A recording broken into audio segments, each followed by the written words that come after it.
E se esse assassinato tão pesado, tão dramático, protagonizado pela família von Richthofen, fosse a continuidade de um karma já pesado familiar? E se essa família já tivesse um histórico muito pesado de mortes nas costas? É sobre isso que a gente vai conversar hoje no nosso podcast, certo? Certo. A gente vai falar sobre karmas familiares e sobre energias pesadas que rondam certas famílias, né? Nossa intenção aqui, a gente está querendo, né, nessa nova rodada aí de podcast, trazer assuntos misteriosos.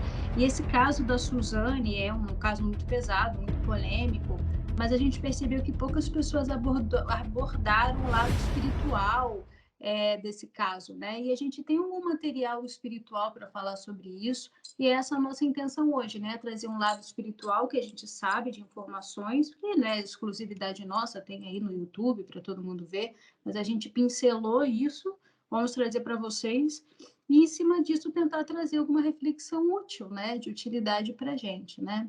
E aí, amiga, como você falou, eu acho que um dos assuntos que a gente pode pincelar é justamente o histórico dessa família, que já começa a trazer uma massa densa, pesada, kármica, desde do histórico mesmo, né? De tataravós da Suzane, né, amiga? Pode começar se você quiser. Existe sim essa história na família de que eles descendem de uma figura muito histórica que era o Barão Vermelho, né? Que ele foi um dos pilotos da Força Aérea Alemã e um dos mais aclamados do século XIX, início do século XX e tudo mais. E a gente precisa ponderar isso, porque tipo, a gente tem muito essa coisa de vangloriar, principalmente figuras heróicas que têm a ver com guerras, por exemplo. Ele é um herói nacional, ele é um herói nacional, ele é um cara que foi e colocou-se à frente num campo de batalha para poder honrar seu país. Foi, mas a gente nunca. Guerras, principalmente guerra, é uma energia muito pesada, uma energia muito densa. As razões da guerra são razões completamente atórpidas e as pessoas não entendem que ambos os lados existe morte e existe karmas criados sobre isso. E que como a gente tem essa coisa da narrativa do conto do herói, principalmente a gente vê isso sendo repetido em filmes, em livros, a grande jornada do herói, o cara que nasceu para poder se tornar o grande herói. Então você vê desde quando ele era um nada até ele se tornar o grande herói. Isso a gente vê sendo repetido muito, essa grande jornada do herói. A gente, a gente acaba singularizando aquela pessoa e fazendo com que a nossa humanidade com as pessoas em volta dessa pessoa não exista. Então você não vê um ser humano na pessoa em que ele mata, você vê ali mais uma das barreiras que ele tem que ultrapassar para poder se tornar esse grande herói. Só que a gente esquece que essas barreiras são outros humanos que carregam consigo histórias, famílias e outras coisas que esse herói também tem. E aí é que está o grande problema dessas figuras heróicas. Elas carregam muito karma. Se você tem essas pessoas, essas figuras heróicas na sua família, saiba que você carrega junto com ela esses grandes karmas que ela criou. O nosso ponto aqui é o seguinte, pegando esse gancho, amiga, digamos que você tem alguém na sua família que é um herói de guerra, por exemplo. Isso significa que alguém da sua família vai ser psicopata? Não. Isso significa que vai ter um grande assassinato na sua família? Não. O lance é o seguinte, se criou uma nuvem densa. Olha só, todos nós provavelmente temos nuvens densas familiares. Ainda mais nós aqui do Brasil, né? Que teve essa coisa de escravidão tão pesada, enfim. Né? O próprio país tem, que é o karma do país. Mas o fato é o seguinte: se criou uma nuvem densa, pesada na sua família, ponto. Qual é a questão aí?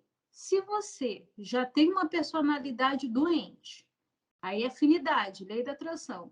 Para você se afinizar com essa energia densa, é um espirro, entendeu? Então, assim, ter essa energia densa. Se você é uma pessoa sensível, você pode se conectar com ela, às vezes, de uma forma pesada.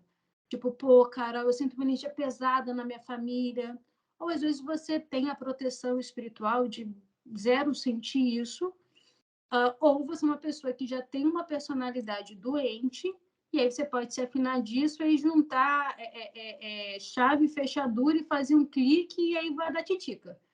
Mas a questão de ter um karma pesado na família não significa que vai ter uma catástrofe na família. A gente só explica que já tem aquela nuvem pesada bairando ali em volta, só isso. E tem famílias muito densas, de espíritos muito doentes, que você vê catástrofes se repetindo na mesma família, muito somatizado também por esse karma familiar, né, amiga? Isso. O que a gente está tentando falar aqui é que, por exemplo, existe essa família, existe essa ideia de que essa figura histórica é uma figura muito importante na família, que o pai da Suzane se vangloriava muito deste homem, do Barão Vermelho, e que ele era sobrinho neto deste homem. E na verdade, algumas pessoas, desculpa, amiga, só para falar também da personalidade do pai dela, algumas pessoas falam que não é uma certeza que ele de fato foi da família desse barão, mas o fato que muitas pessoas relatam é que, sendo ou não, ele vaidosamente se vangloriava do fato de ser parente desse cara. Então, daí também fala do quanto ele valorizava esse tipo de situação, né? E o quanto ele trazia esse karma para ele, sendo ou não da família. Era o mesmo nome, né, amiga? Isso. Ambos tinham o mesmo nome, por incrível que pareça, Manfred von Richthofen. É o mesmo nome do Barão Vermelho.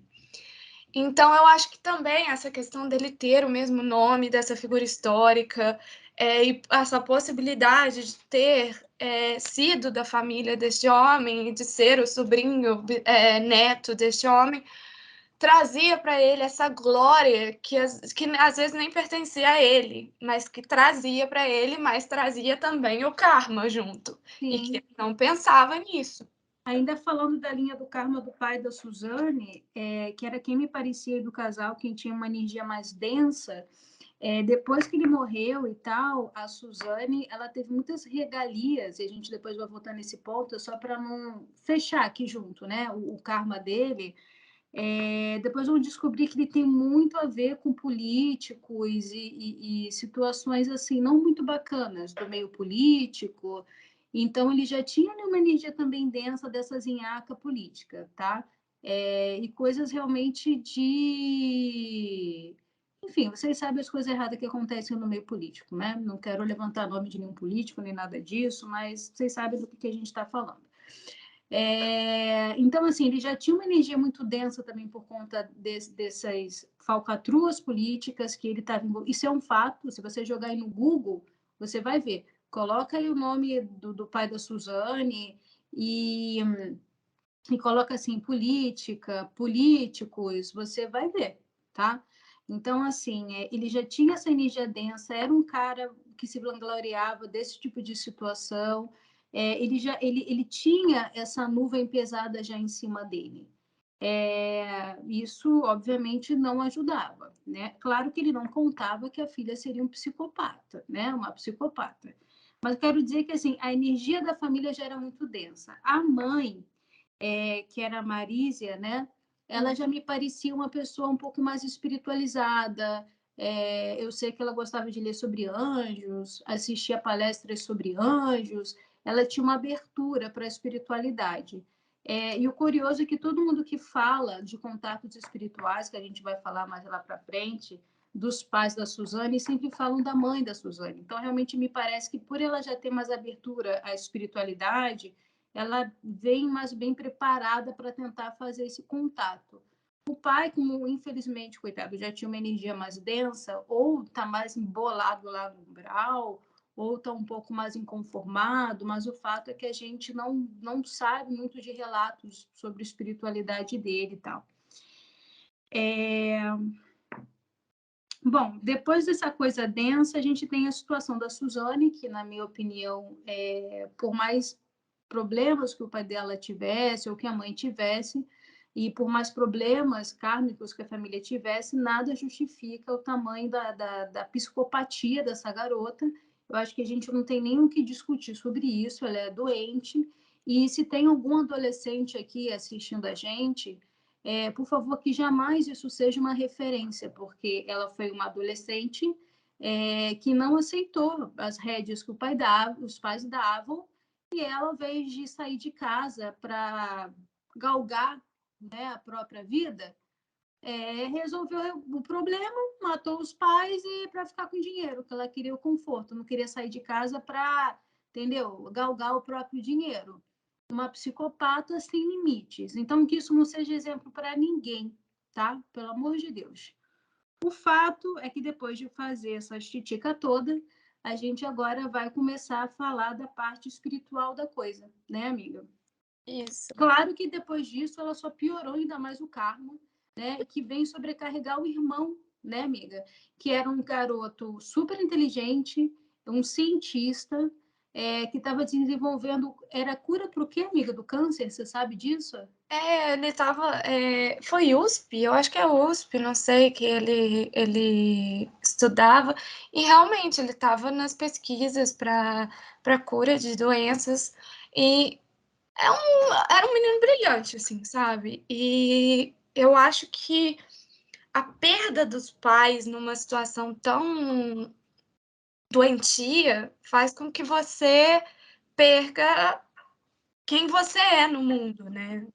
Então, eu acho que ele em si, provavelmente, dentro da própria casa, ele já sentiu uma certa, como é que a gente pode dizer, uma certa distância familiar que ela só aumentou fisicamente. Então, para ele, deve ter sido algo.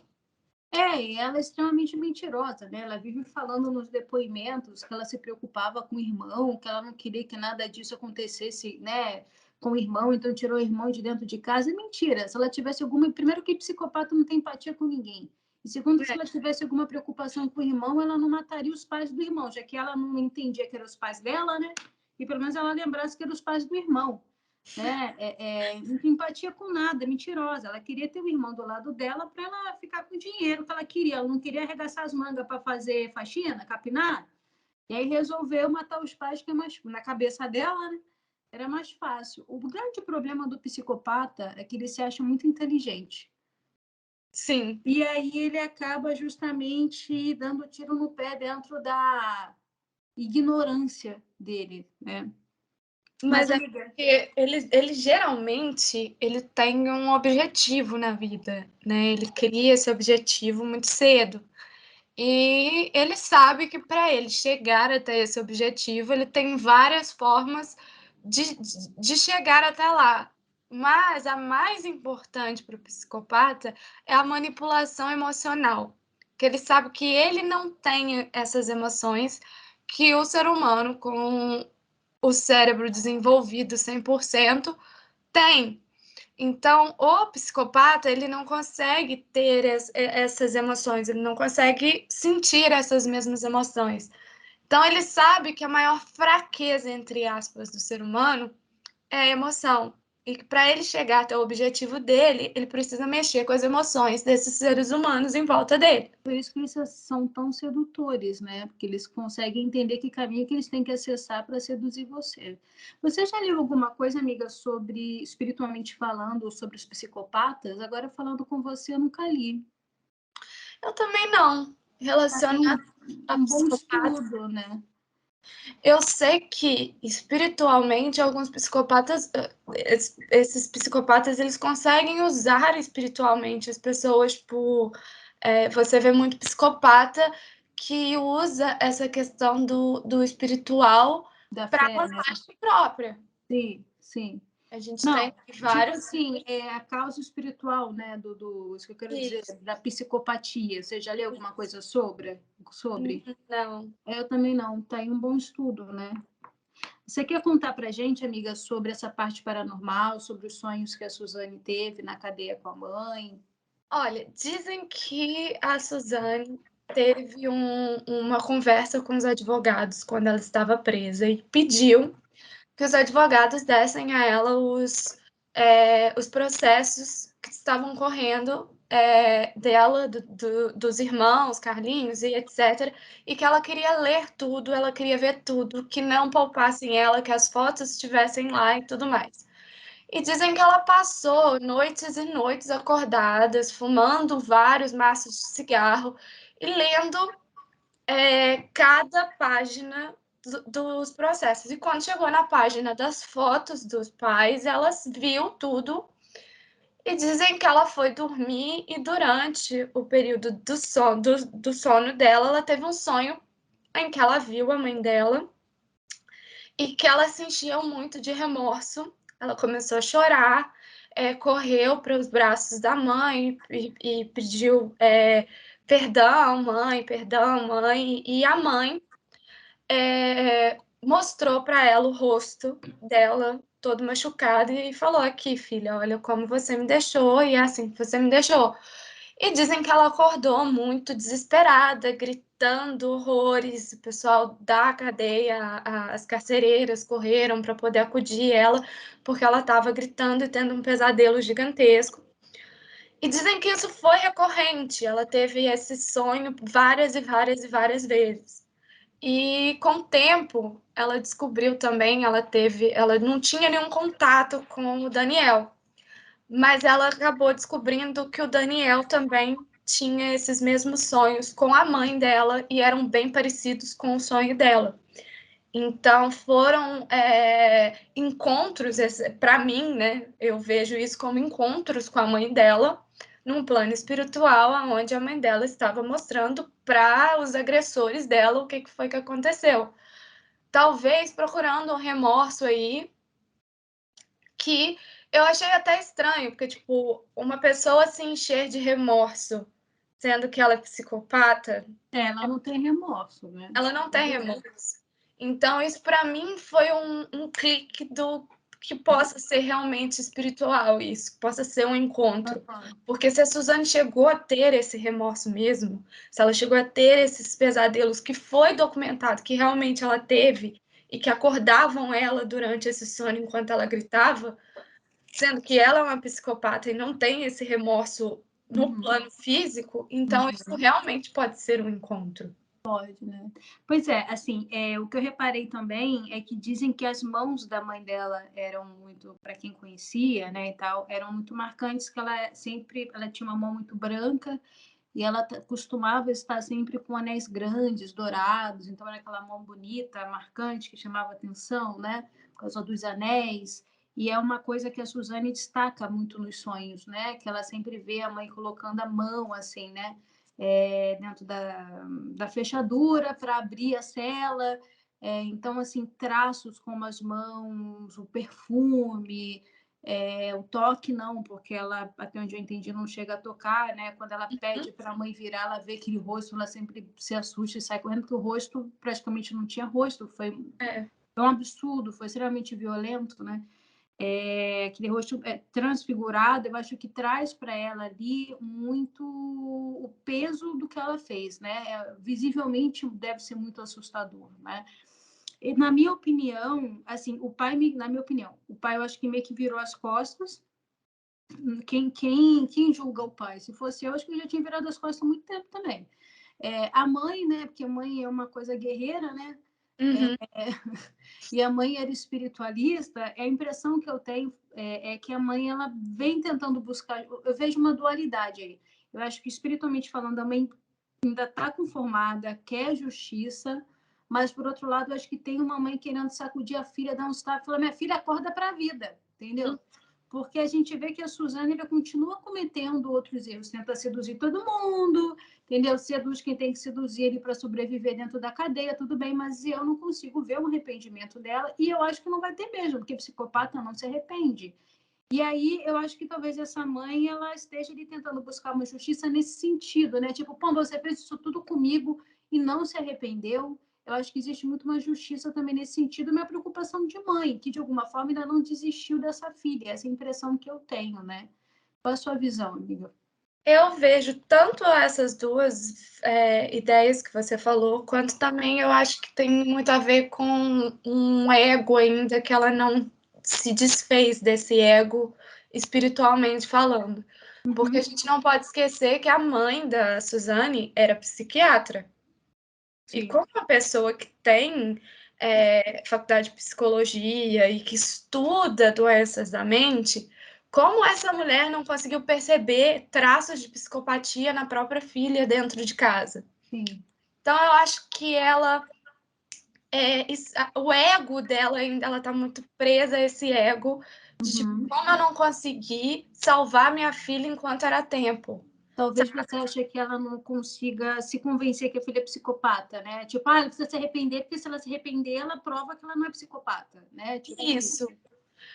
E também aquela questão do tipo, eu preciso fazer com que talvez esse karma que a minha filha tenha criado seja um pouco mais leve se ela se se encher de culpa arrepender. e entender o que ela fez. Aham, Sabe? aham. Aquela coisa igual você falou da mãe, né? Mãe é mãe, ela vai ficar tentando salvar a filha, mas não vai dar muito certo. É.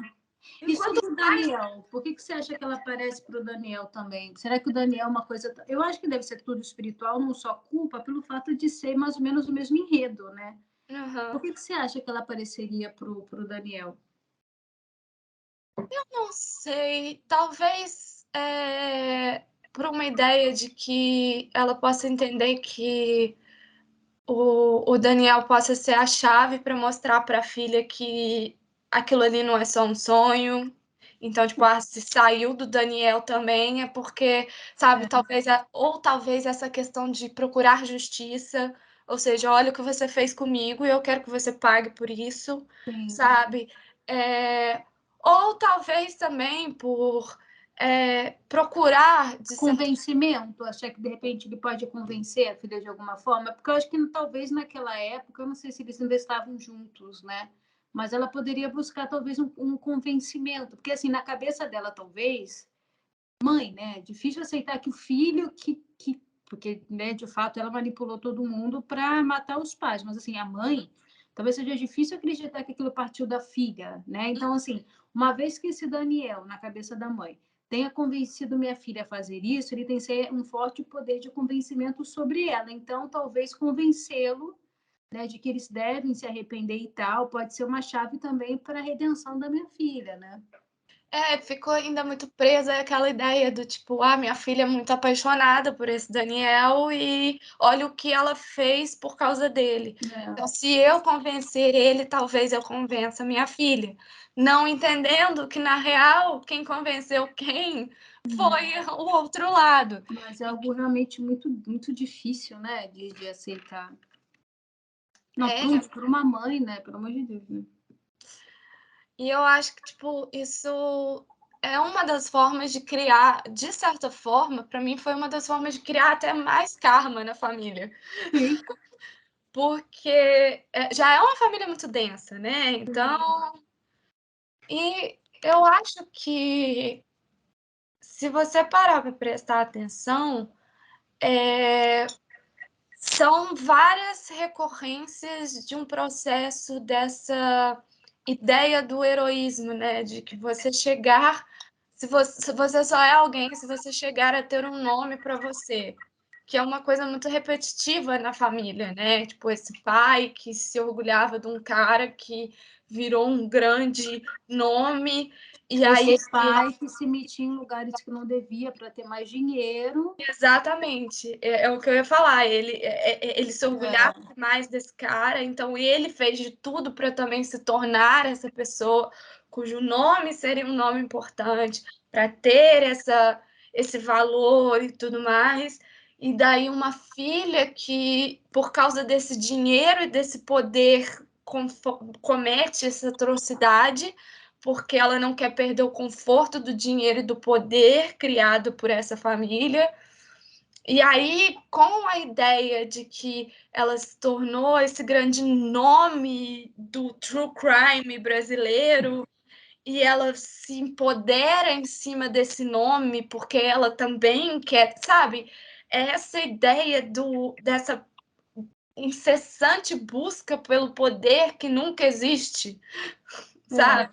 E que só vai destruindo e criando mais karma mesmo. E você falou, amiga, também, né, que o pai morre com golpes parecidos com o do xará dele, né, famoso da família, Isso. o Barão Vermelho. A história conta que esse Barão Vermelho, ele teve um acidente onde ele sofre um traumatismo craniano que foi muito forte e que isso mudou mesmo a forma dele. Ele teve até problemas psicológicos, né? Ele tinha transtorno de personalidade, porque o cérebro foi afetado com essa pancada muito forte. Mas ele continuou voando, ele voltou a voar. E o que realmente matou ele foi um tiro no tórax. E que, por incrível que pareça, ele sofreu esse tiro no tórax voando e ele ainda antes de morrer conseguiu pousar o avião perfeitamente. Muito louco, né? Não, a gente pode falar o que for, mas que esse cara era bom aviador, você não pode nem falar nada. E era o cara, né? Realmente. O louco é que dizem que realmente, durante o assassinato, o pai da Suzane sofreu vários golpes na cabeça, mas o que realmente desestabilizou ele, que matou ele, foi um golpe que ele recebeu no tórax. Então ele teve danos físicos muito parecidos com o desse cara. O que, de certa forma, teoricamente falando, ajuda a entrar nessa linha do karma familiar, né? Tipo, Algumas pessoas levantam que ele poderia ser a reencarnação desse cara, ou outros não, simplesmente, entre aspas, né? Uma repetição de padrão kármico familiar, enfim. o que eu falo, geralmente o karma familiar, ele tem a ver, porque a gente fica com esse negócio de reencarnação e acha que ideia de, tipo, reencarnação é você vai viver exatamente tudo que você viveu na outra vida. Não, se você tá reencarnando é porque você vai fazer alguma coisa diferente, você precisa... Ou espera-se, né? Espera-se. Mas assim, não é que você vai realmente viver exatamente tudo exatamente do mesmo jeito, vai morrer do mesmo jeito. E o pessoal fica assim, ai, só porque fulano pisou no mesmo lugar ou foi para a mesma coisa, é reencarnação. Não, gente, calma. Existe uma coisa chamada karma, karma cíclico ou karma familiar, que é uma repetição de padrão cuja sua família vive essa repetição de padrão várias e várias vezes.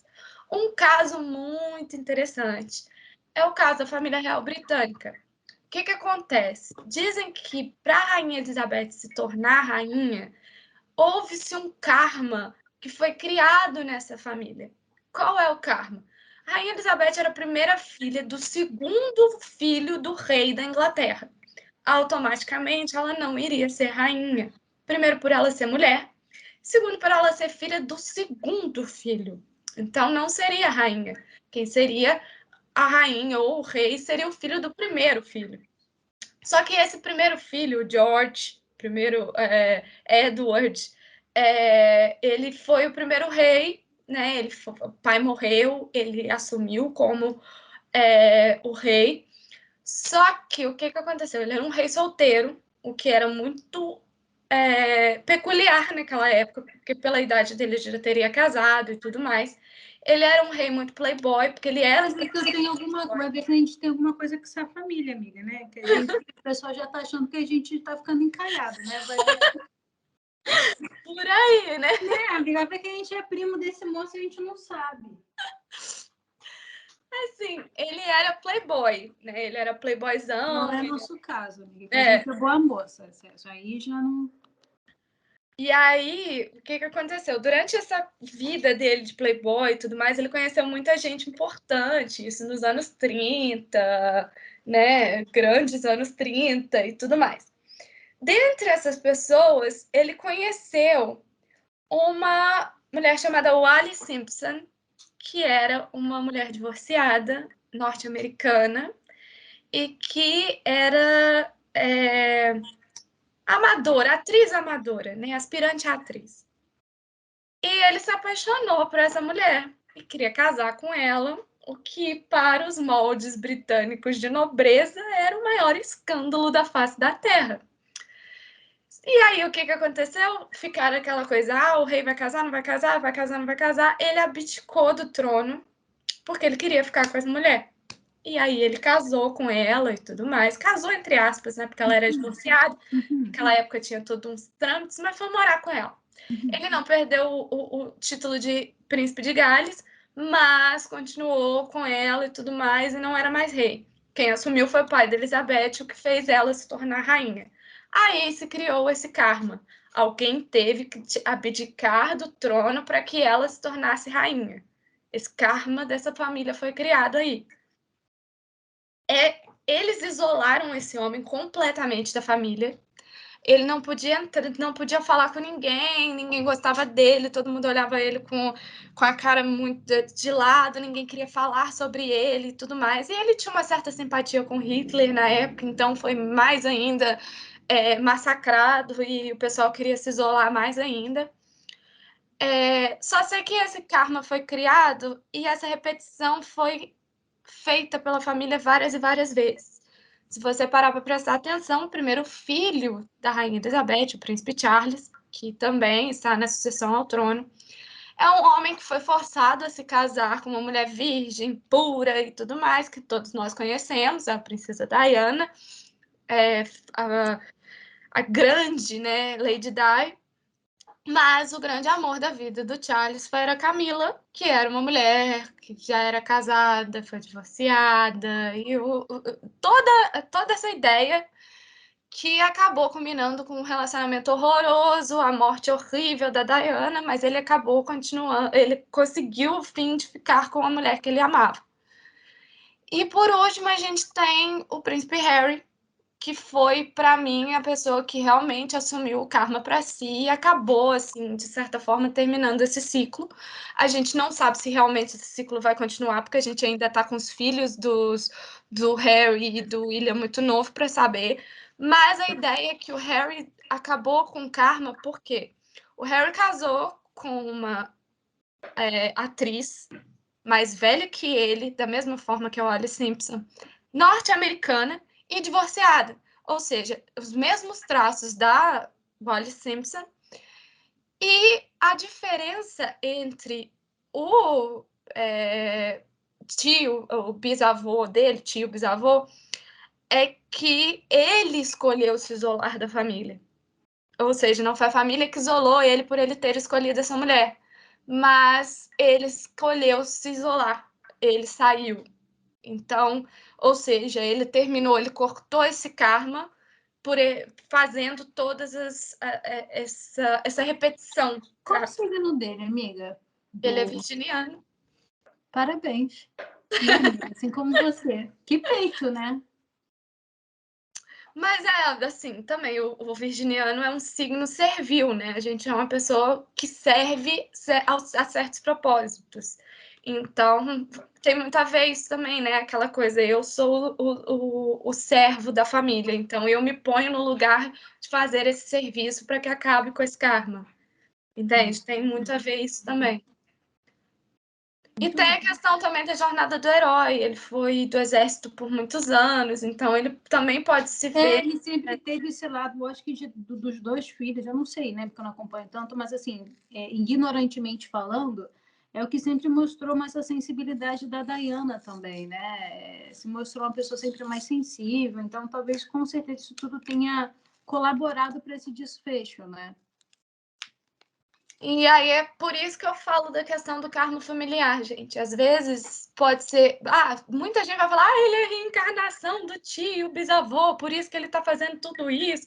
Não, não é reencarnação. É mais a questão do karma e desse ciclo que sempre se repete e que não pode ser que escolhe. sim, pode ser que não. Na verdade, essa não é a grande questão, né, dessa situação, né?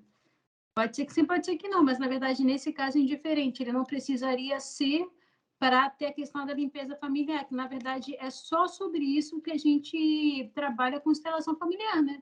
Uhum.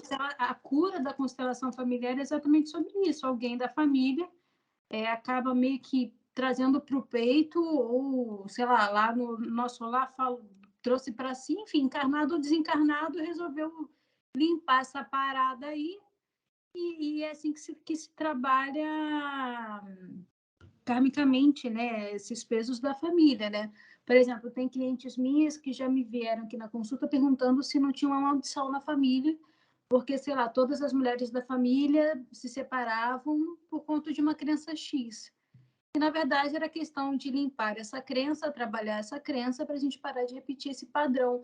Karmas, gente, também tem muito a ver com emoções. Se você solta uma emoção, se você cura uma emoção, você também fecha um karma. Você solta um karma. No caso dessa cliente, foi isso. Era muito simples. Amiga, a gente é irmã e a nossa família ensina pra gente que mulher não pode, sei lá, meu Deus, ficar em casa só com os filhos. Estou dando exemplo, tá? Então, a gente fica com essa energia forte na cabeça, lei da atração, né? Posso conseguir todo tipo de homem, menos um, então fique em casa. E aí, quando você emana muito o seu medo, você acaba atraindo o seu medo. Então, você tem uma repetição de mulheres que atraem exatamente o que tem medo. E ao invés de curar isso, tipo, se eu quiser, qual o problema de eu ficar em casa com meus filhos? Se isso não te faz bem, tá beleza. Pô, cara, não me faz bem. Vamos conversar com o marido. Jogo de cintura. O fato é que era um monte de mulheres que tinham essa crença muito mal trabalhada, e acabava repetindo os mesmos padrões de uma forma sem luz, sabe? Com briga, mal trabalhada. Dava para contornar aquilo ali. E aí essa minha cliente começou a trabalhar o psicológico dela para tentar contornar essa situação com o marido, trabalhar essa situação psicológica com ela, e ela conseguiu sair desse padrão. Naturalmente, a filha dela vai ter mais chances de sair desse padrão também, e assim sucessivamente. E isso é uma limpeza de karma familiar mais simples, mas a gente sabe que não é tão simples assim lidar com crianças, mas é que em comparação com o que a gente está falando é mais simples, né? Mas é Sim. isso, é sempre sobre isso, né? Isso é constelação familiar. E se você parar para prestar atenção, geralmente o karma familiar, ele tanto pode ser algo que foi criado há muito tempo, ou ele pode ser isso que você falou, essas crenças que são colocadas na nossa mente, como, por exemplo, o pessoal fala de karma familiar com problemas financeiros. Por quê? Porque toda família cresce com aquela pessoa gritando: ah, dinheiro não nasce em árvore. Eu não fabrico dinheiro em casa. E aí isso vai criando um karma familiar, onde a pessoa acha que dinheiro é sempre dificultoso, é sempre tristeza, é sempre ralação. E isso vai criando um karma que vai se repetindo várias e várias vezes. Sim. Mas também tem a questão do comportamental, igual, por exemplo, na família da Suzane, que você tinha esse karma comportamental, onde a megalomania, o fato de eu ter o poder, de eu estar lá e olha o meu poder aqui, isso também é um karma familiar. Você vai crescendo, crescendo, a ponto desse. De você, tudo bem você atropelar as pessoas para ter dinheiro, que era um padrão que ela via no pai. Só que o pai não contava que ela fosse psicopata, né? E ela fosse levar isso para um lado tão doentio, né? Mas foi essa criança que ela aprendeu também. Mas aí é que tá, o psicopata, ele não é uma pessoa completamente fora da curva dentro de uma família.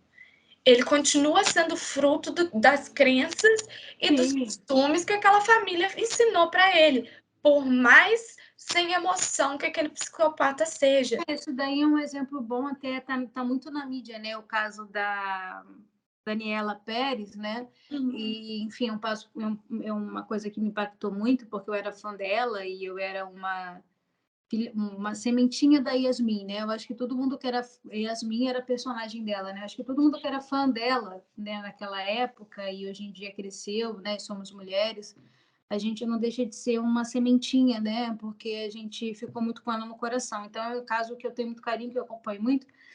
E aí algumas pessoas falavam que assim, que muitas pessoas tinham preocupação de não ir bem na novela, não ter outras oportunidades. porque estar numa novela das 8 era a grande oportunidade da vida, né? E é natural você, às vezes, no final de uma novela, ficar preocupado. Poxa, será que eu vou ter outra oportunidade? Será? Mas o psicopata, ele vai lidar com isso de uma forma diferente. Preocupação todo mundo tem, mas o psicopata, ele vai lidar com isso de uma forma doentia. Foi o que aconteceu, né? Então, assim, esse é o problema do psicopata. Eu, às vezes, gosto de estudar sobre psicopata na ilusão inocente de, às vezes, identificar, né? Não, porque a pessoa é psicopata, que eu vou me salvar, vou salvar alguém. Só que isso, na verdade, é uma grande ilusão da minha parte, porque o psicopata ele está muito bem inserido, às vezes, ali dentro do meio, e ele lida com as emoções justamente de uma forma diferente, justamente pela falta de empatia que ele tem e pela mente doentia que ele tem. Então, a Suzane, assim como outros adolescentes, queria a liberdade dela.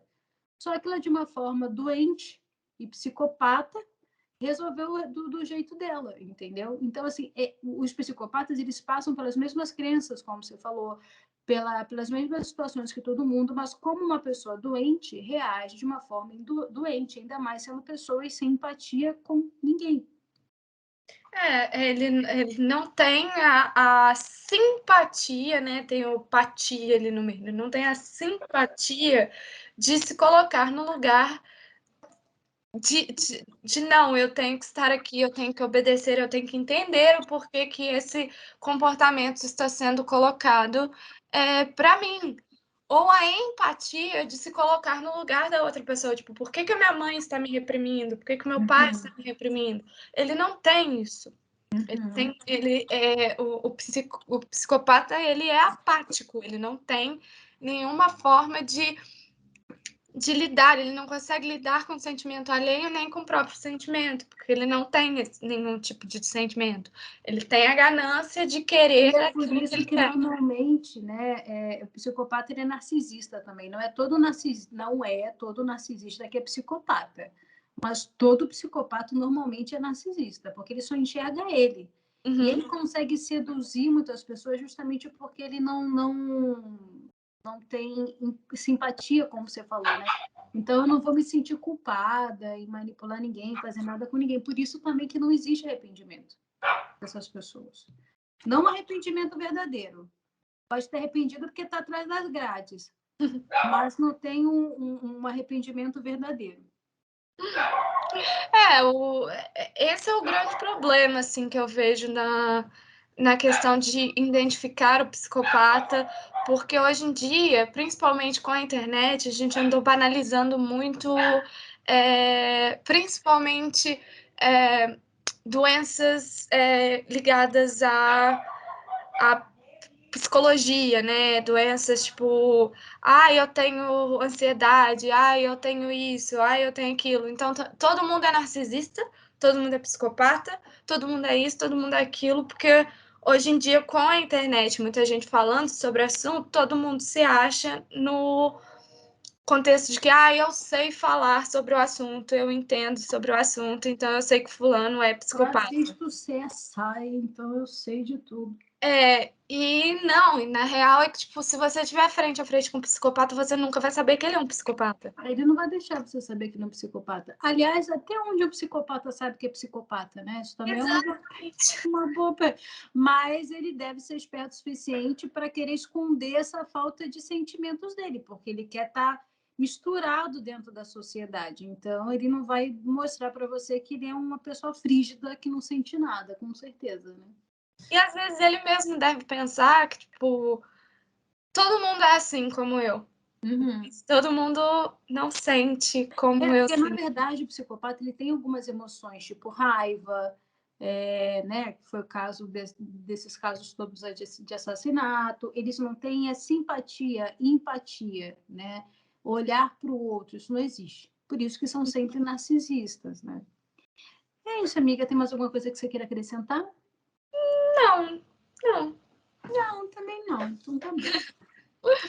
Meus amores, fiquem com Deus. É sempre um prazer estar na companhia de vocês. Deixa eu só fazer uma observação aqui que eu acho que é importante para a gente tirar de reflexão para a vida.